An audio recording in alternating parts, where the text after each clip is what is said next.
How many of us are guilty of having the same password for everything? I'm afraid to say that I am one of those people.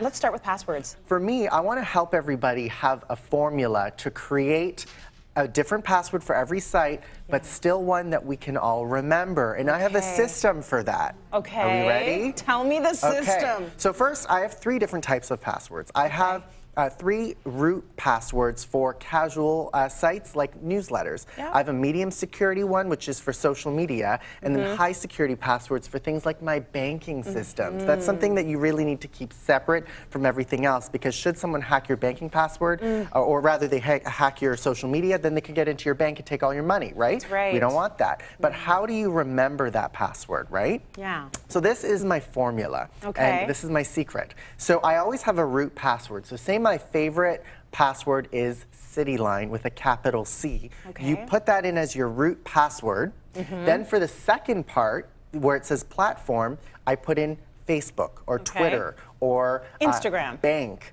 Instagram. Okay. And then, you know how passwords ask you to change every 90 days or once a month, right? Yeah.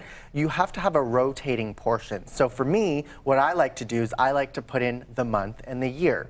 Right. So I put in, say, October, like 1018 for 2018. So I would put Cityline, Facebook, 1018. Okay. And then when they asked me to change the password 90 days down the road, then I put in, 0119 for January 2019. Yes. And so on and so forth. But you Okay. always have that same root password so you don't forget that. Now, if no one is asking you to change the month and the year, do you just remind yourself to sort of go in there and switch it?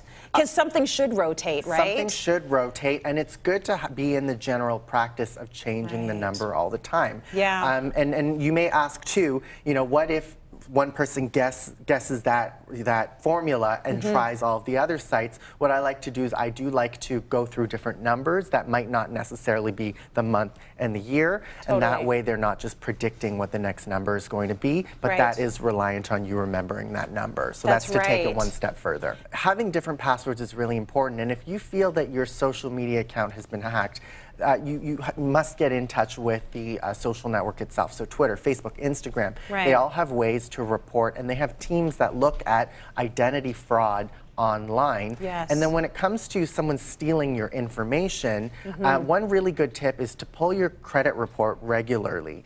It's a great way to see who's using your information, who's applying for things like credit cards. By monitoring that monthly, and many credit monitoring bureaus have monthly subscription services, you can go through and they'll give you red flags should something pop up that shouldn't be there. Okay.